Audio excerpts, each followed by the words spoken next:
ശമ്പള പരിഷ്കരണം നടക്കില്ല എന്നാണ് വളരെ ആധികാരികമായ സോഴ്സിൽ നിന്ന് അറിയുന്നത്. പക്ഷേ കമ്മിറ്റിയെ പ്രഖ്യാപിക്കും.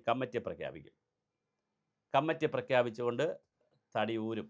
എന്നിട്ട് അടുത്ത ഗവൺമെൻറ് വരികയാണെങ്കിൽ ഞങ്ങളെ തന്നെ തിരഞ്ഞെടുത്താൽ ഞങ്ങൾ തരാം.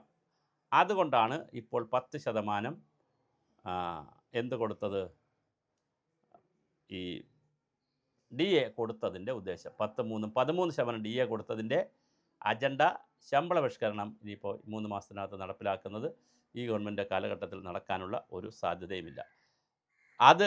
ഇതൊക്കെ ഒന്ന് മറികടക്കുന്നതിന് വേണ്ടിയിട്ടാണ് മുഖ്യമന്ത്രിയുടെ ഓഫീസിൽ നിന്ന് സ്വകാര്യ വ്യക്തികളുടെ അനുവാദമില്ലാതെ അവരുടെ മൊബൈൽ നമ്പർ എടുത്തുകൊണ്ട് നമ്മൾ ഈ ചില സെലിബ്രേഷൻ ഡേയ്സൊക്കെ, റിപ്പബ്ലിക് ഡേ, ആഗസ്റ്റ് 15 ഇങ്ങനെ സെലിബ്രേഷൻ ഡേക്കൊക്കെ നാഷണൽ ലെവലിലൊക്കെ ഈ ഐഡിയ കമ്പനിയിൽ നിന്നും അതുപോലെ തന്നെ ജിയോ കമ്പനി, പിന്നെ ടാറ്റ, എല്ലാം ഉണ്ട്, ഏതൊക്കെ കമ്പനികളുണ്ടോ പിന്നെ അവരിൽ നിന്ന് പിന്നെ BSNLൻ്റെയൊക്കെ നമ്പർ ബൾക്കായിട്ട് അവർ എടുത്തിട്ട് ബൾക്ക് മെസ്സേജ് അയക്കുന്നൊരു പരിപാടിയുണ്ട്. 1 കോടി 2 കോടി മെസ്സേജൊക്കെ അയക്കാൻ നാമമാത്രമേ തുകയാവുകയുള്ളൂ, കുറച്ച് പൈസ ആവത്തുള്ളൂ.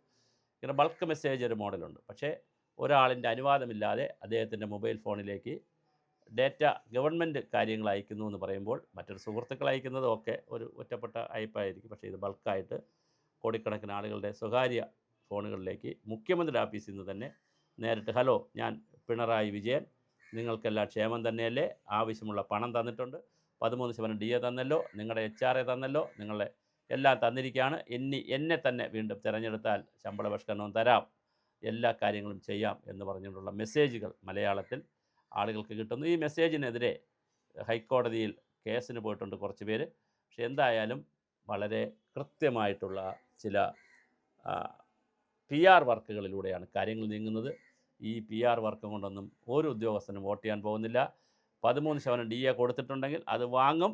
പണ്ട് അടൂർ ഭാസി ഒരു ഇലക്ഷന് ചെയ്ത പോലെ, അതായത് സദ്യ കൊടുത്തു, ആളുകൾക്ക് നന്നായി സദ്യ കൊടുത്തു. പക്ഷേ ഒരു മനുഷ്യൻ ഇല എണ്ണി നോക്കിയപ്പോൾ 10-600 വോട്ടിന് ജയിക്കണം, പക്ഷേ ഒരു മനുഷ്യൻ വോട്ട് ചെയ്തില്ല എന്ന് പറഞ്ഞ പോലെ ആളുകൾ സദ്യയൊക്കെ വാങ്ങിച്ച് കഴിക്കും, വോട്ട് ചെയ്യത്തില്ല. അവർക്ക് അവകാശപ്പെട്ട പെൻഷൻ, അവർക്ക് അവകാശപ്പെട്ട DR ഇപ്പോൾ വീണ്ടും ഈ പെൻഷൻകാരെ വീണ്ടും വലിപ്പിച്ചു.